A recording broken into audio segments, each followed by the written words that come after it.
Hello and welcome to my channel. Today we'll discuss internal and external growth methods in the Unit 1.6 IB Business Management. The table of contents for this unit is economies and diseconomies of scale and small versus large organizations. Both of these videos I've already made and they're already up on my channel, so please check them out if you haven't. Today's topic is the internal and external growth methods, and upcoming videos will be the globalization and growth of multinational companies and their impact on host countries. Now, the difference in internal and external growth. Internal growth can also be called organic growth, and it's basically a business expanding using its own resources without the involvement of other organizations. One example of this could be a business using the Ansoff matrix strategy of product development. Now, on the other hand, an external growth is also called an inorganic growth, so it's easy to remember. And this growth, on the other hand, relies on a third-party organizations, for example, a merger. Now, it can be quite difficult to remember these definitions, but my tip is basically, if it's not a merger and acquisition, a joint venture, a strategic alliance, or a franchise, it's an internal growth method. So basically, if it's not one of these four things, then it's an internal or organic growth method. So now to the first of the external growth methods. And the first one will be merger and acquisitions. So what's a merger and acquisition? This occurs when one organization buys controlling interest in another company, meaning that they purchase enough shares to have a majority stake. This can be, for example, seen in many companies around the world. One of the examples that just popped into my head is Volkswagen, the car manufacturer, having a majority stake in the sports car company Porsche, with I believe 53% owning 53% of their shares. Now, advantages of this kind of external growth method is that obviously it can have economies of scale, and we discussed that in our last video, I believe. It's also a fast way for a company to enter a new market industry. If you think about it, it's way faster to merge or take over another business than it is to do internal growth by developing new products or taking your time and effort to do market research and enter a new market. This can take a long while, so this is a faster way of expanding your business. We just listed that, faster than methods of organic growth. Also, the new company that is then created through this merger and acquisition has more power to influence output and prices in the industry. And we've also talked about this in the last video with large organizations, that if they have a big market share or if they're a large brand name or large organization, they can influence to some degree the prices and output in the industry. And just to be clear, with new company, I mean that there is one company that exists after a merger. So it starts usually with two and then it becomes one company. Another advantage would be that actually this is the last advantage, and it's not really an advantage, it's more of a fact. A merger and acquisition might be the only way for a company with financial difficulties to survive. Meaning, if there's a company that it struggles to pay its current liabilities, for example, they will have to merge to survive if they cannot get any sources of finance. Disadvantages of this external growth method is that there's often a lot of resistance from stakeholders, such as employees or shareholders, They do not want to merge with another company because there are a lot of risks involved with it, and they don't want to lose their identity, or they don't like this other company. Um, it's also not always successful. It carries a lot of risk. For example, contrasting management styles and contrasting organizational structures of both companies can lead to corporate culture clashes in the remaining one company. For example, you could see that in the Chrysler and Daimler merger, I believe around 15 years ago, and you can read up about it. It's a great example of how corporate cultures pretty much ruined a company, and they had to um, go back to different companies because it was too, it was not successful. It pretty much failed. Another disadvantage would be that it's very expensive due to all the legal and administrative costs that go into this process. Also, another thing is that the purchasing price of a company can be often very high, making the company unattractive, or if they still go through with the merger and acquisition, placing a burden on the balance sheet of the remaining company. Another disadvantage would be the diseconomies of scale due to the losing of focus on core activities and the losing of cost control or control of costs. The next external growth method would be joint ventures, also abbreviated JV. This is an arrangement between two or more organizations to put their resources together and form a new legal entity. So now they form a completely new legal entity. Pretty much you can think of it as a third new legal entity if you think about two companies making that arrangement. Advantages of this is that the combination of resources such as capital and technology creates synergies and benefits the company. Also, the risks will be shared between the partners that take part in this joint venture, which is here we're talking about particularly financial risks, as in such big projects there can be a lot of financial risk involved, but sharing this with another partner or with multiple different partners keeps less of a burden on the companies.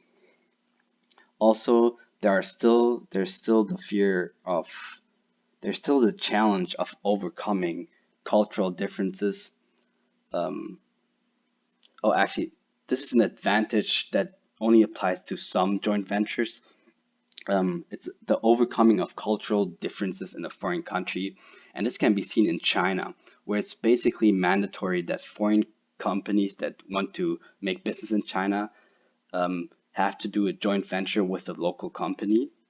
Now, although this is forced, it often helps the joint venture or the company that is then created in China, because the local company can tell exactly or has the expertise in the local community and know exactly how things go in this in this culture. So they have the expertise, and the expertise coming together again is very good for the joint venture at the end. Also, the partners enjoy growth without losing their corporate identities due to this creating of this new legal entity. The two partners still remain separate, as you can see in the next point. Another advantage, like in the merger and acquisitions, is the economies of scale that can be reached. Now, the disadvantages to JV or joint ventures is a disagreement and conflicts that may arise because of differing corporate cultures and styles of management. Also, it's quite difficult for termination, like terminating this joint venture contract, as there are more lawfully binding obligations due to this creation of this new legal entity. it's not just a partnership or a project or some sort, but it's because of this creation of new legal entity, there are way more laws behind it and way more contracts that bind you to certain obligations. And there's still potential for diseconomies of scale if badly managed. Also, merger and acquisitions tend to be more decisive when it comes to the execution of business strategies because they are all together now. While a joint venture, it's a totally new business, so they have to pretty much create a new corporate culture and identity, which can be difficult and might make it less decisive. Now, coming to strategic alliances, the next external growth method. This is an arrangement between two or more companies in which they join forces to undertake a project that mutually benefits all partners and lets them keep their independence. So what that means, it means pretty much that it's a bit like a joint venture, but they do not create this separate legal entity, this third legal entity, which can be a huge benefit as the organization can still keep their independence and are still keep their corporate identity and image and so on. But it's like they're joining forces and pulling together all their resources for this project, you can call it. The advantages of this is, like I just told you, the sharing of resources and expertise, which will then benefit both of the firms or the multiple firms. Also, there are no high costs of forming a new legal entity, which come with the joint venture. The partners in the strategic alliances remain separate legal entities. I also mentioned this before. This can be a huge benefit. Also, economies of scales and synergies may still be achieved. Now, disadvantages to an SA is that there can be less stability, as it is easier to make and to terminate exit or to exit this strategic alliance. So basically, there goes less effort behind doing all the contracts, and there are less obligations, and therefore it makes it easier to, as an outside company, to just enter this strategic alliance but then exit, which creates a lot of room for instability and also a bit of uncertainty. Also, those are usually temporary agreements which might only benefit the partners in the short run or expand their business in the short run, which is probably not what they're looking for. There's also the possibility of mistakes and malpractices of the partner companies, which makes the other organizations vulnerable. Basically, the other organizations rely on the other partners to be professional, to act professional, and to not do any malpractices or mistakes. Now to the last external method of growth. It's called franchising, one of the more popular ones. And this is an agreement where one organization, the franchisee, purchases the legal rights of another organization, the franchisor, so that it can sell products and services under their brand name. Now, if that sounds complicated to you, it's not that complicated if you visualize it to yourself. An example of this can be McDonald's. For example, McDonald's in this case would be the franchisor, and if another organization wants to own a McDonald's store, they will have to purchase or give a franchise fee to McDonald's so that they can use the McDonald's brand name and sell the products basically under that name. So I hope that makes it more easier. So the advantages of this is that there's no need to raise capital and to invest big part of the funds for the franchisor. meaning it's cheaper than organic growth and other options. This is quite simple to see, as the franchisor in this case, for example, McDonald's, doesn't really need to invest anything. Rather, they actually get a fee at the beginning of this process, which makes it way cheaper than, for example, internal growth, where they would have to buy land or rent a place and get all these startup costs for the new store. Also, another advantage would be that franchisor receives royalties as a percentage of the franchisee sales revenue. And this is kind of the expansion of the business, not only the brand name, but also their profits, because they there's always, when doing a franchise contract, there's always a predetermined percentage that the franchisee needs to pay the franchisor from their profit, which gives the franchisor a new revenue stream, or actually new profit stream, you could call it, because it's straight profits. Also, it's a fast external growth method. There's not a lot of time that has to go into it, especially for the franchisor. Another advantage would be that there's no need for close control and monitoring of the franchisee's day-to-day operations. McDonald's does not need to closely manage a store with their brand name owned by someone else, because the responsibility is now shifted. A lot of the responsibility is now shifted to the franchisee to do their day-to-day operations, unlike if the franchisor would have directly owned stores. You can still achieve economies of scale. For example, purchase economies of scale, or also called bulk buying, when the company or the franchisor in this case would buy a lot of products and distribute them to the franchisees. They can still achieve some sort of economies of scale. This model is also tried and tested, meaning that there's a usually high success rate. Also, the franchisee in this case basically use a already successful brand name, for example, McDonald's, which almost guarantees them a pretty high success rate. Also, franchisee receives ongoing support such as staff training and marketing.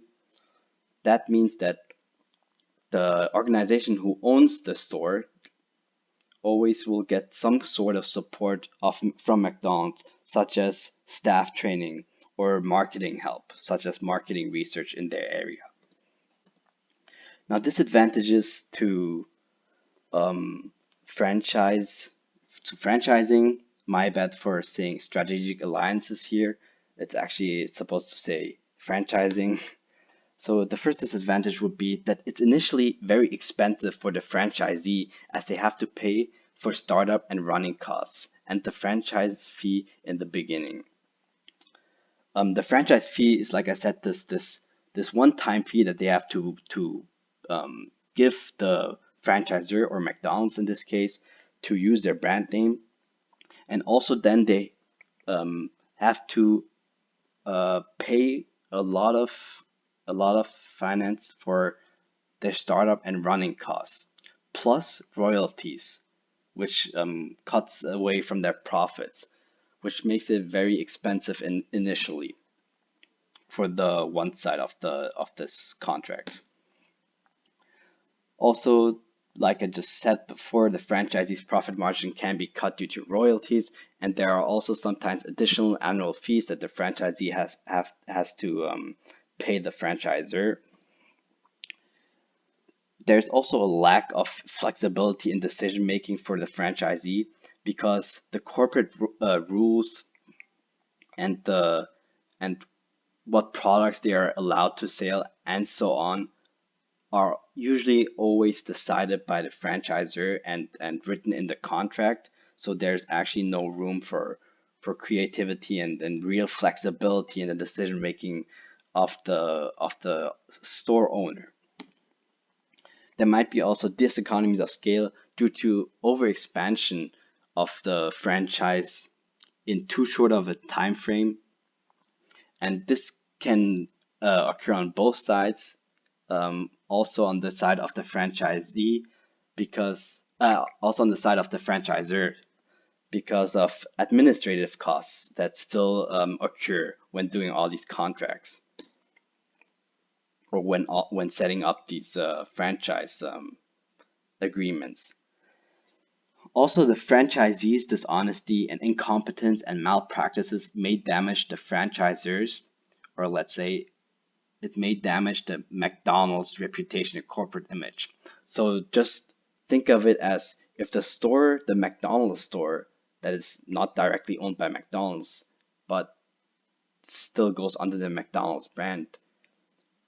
If this McDonald's store next to you does something awful, for example, it treats their customers awfully, or even malpractices and has very high prices or bad food, cold food, this will straight or directly, the customers will perceive it as still McDonald's, and it will still go into the reputation of McDonald's and the whole corporate image, which is a big disadvantage for the franchisor, as they do not really have control over it. So thank you for watching this video, and I'll see you next time.